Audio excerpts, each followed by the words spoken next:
Welcome to another episode of Perspectives by the No Cold War Collective. I'm Anlin Wang, here today with Dae-Han Song from the International Strategy Center to share perspective on the Asia-Pacific Economic Cooperation, otherwise known as APEC. Dae-Han, can you tell us more about APEC? How did it begin, and what purpose does APEC serve? Um, Hi, Anlin. Thank you for having me. So yeah, basically APEC, the Asia Pacific Economic Cooperation, it's a forum of about 21 economies. They're called economies because instead of being called countries, because they also include Taiwan and Hong Kong, right? So it was supposed as a part of a compromise with China, in order to be able to have them there. Um, One can understand APEC as basically a liberalizing project, right? It's based on this notion of open regionalism, and open regionalism is in contrast to closed regionalism like NAFTA or the European Union that excludes other countries that are outside its area, right? So the Asia Pacific, it was meant to, in effect, integrate.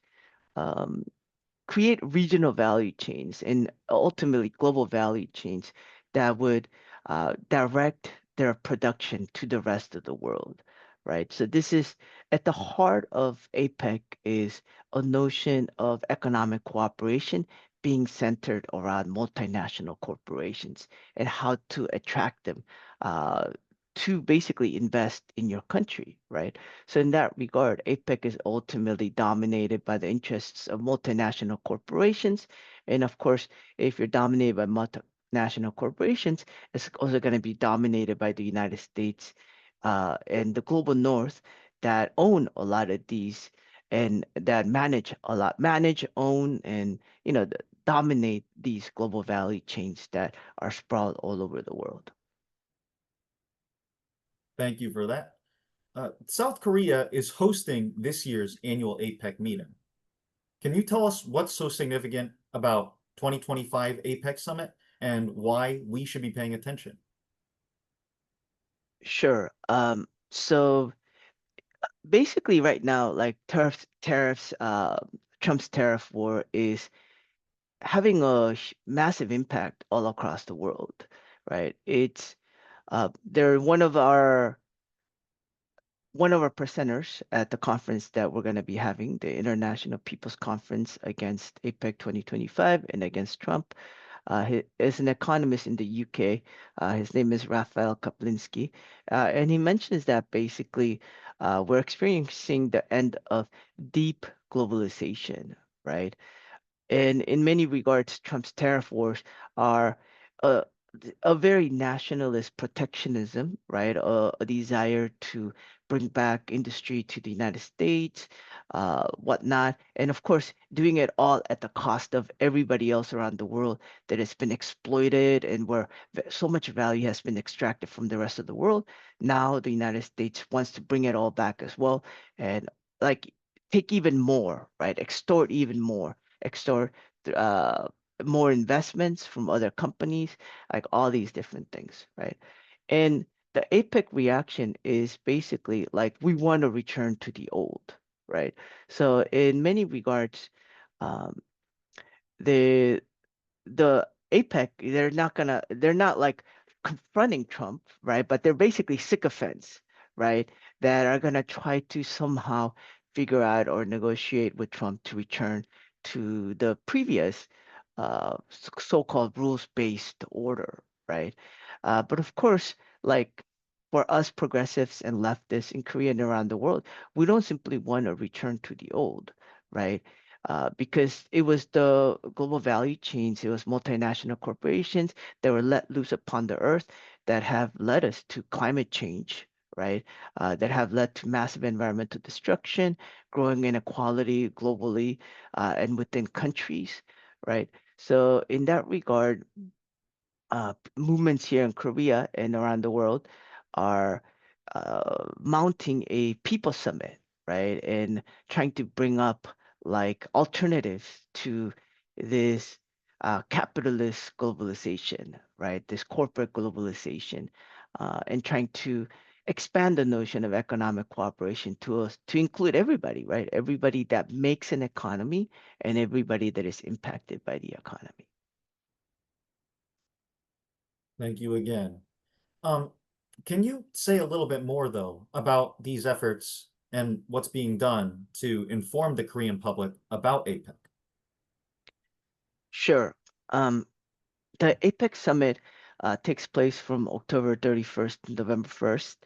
Every year there's like an APEC leaders summit where presidents and heads of states of the different member economies participate. Uh, but a lot of people forget that it's actually a year-long consensus building process, right? It starts in January. At the heart of it is a group called ABAC, the APEC Business Advisory Council, right? And basically, it's just like high-level ministerial meetings, high-level meetings around like topics like food security, renewable energy, and all these meetings are completely closed off to the public, right? Uh, I can't just simply go to these meetings and see how the world is being decided, right? APEC is the center of the world's economy, right? It's becoming the center of the world's economy. But all these discussions that are shaping the ideas that will shape the future, right, are completely left out. The public is completely left out. And at the heart of it are these corporations, right? Like Microsoft is participating in this, NVIDIA will be participating, Samsung. Basically, um, it's a consultation. It's like massive access by corporations to tell APEC leaders like how to shape the economy, right? And what does the Korean public get? The Korean public does not hear discussions about renewable energy, about food security, about any of these. What we get is G-Dragon as the ambassador of APEC. We get bread and circus, right? Like we don't actually find out what is being discussed. Instead, we get a K-pop star as the ambassador of APEC. It's completely ridiculous, right?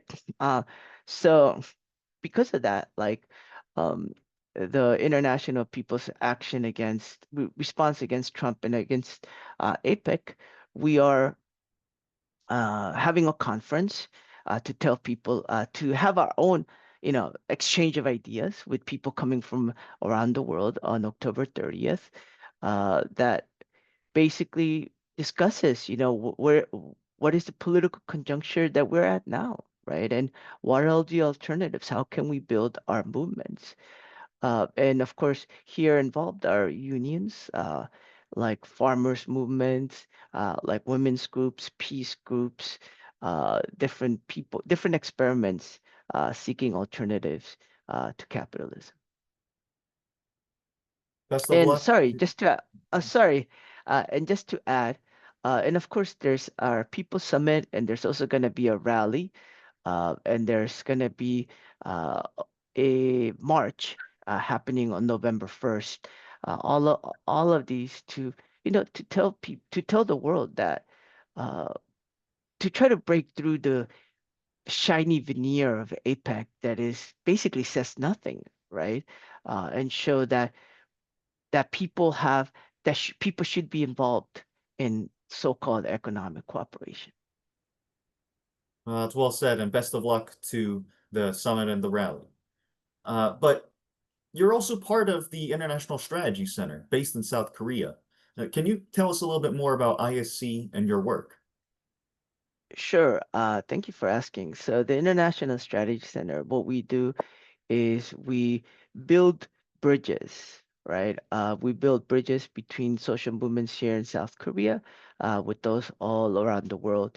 And of course, this is important because there's much that South Korean social movements can learn from experiments, movements, groups abroad, and vice versa. Right. And of course, the issues themselves are highly connected. So ultimately, resolving domestic issues is it has an international character, right? And so yeah, I mean, we're working with the International People's Assembly uh, to uh, to help with all these efforts that are happening around APEC. And you could just follow us on Instagram on goiac.org. All right. Thank you, Dae-Han, for your time. And to the audience, if you want to see more of this content, please like, comment, and subscribe. See you on the next episode of Perspectives. Thank you for having me.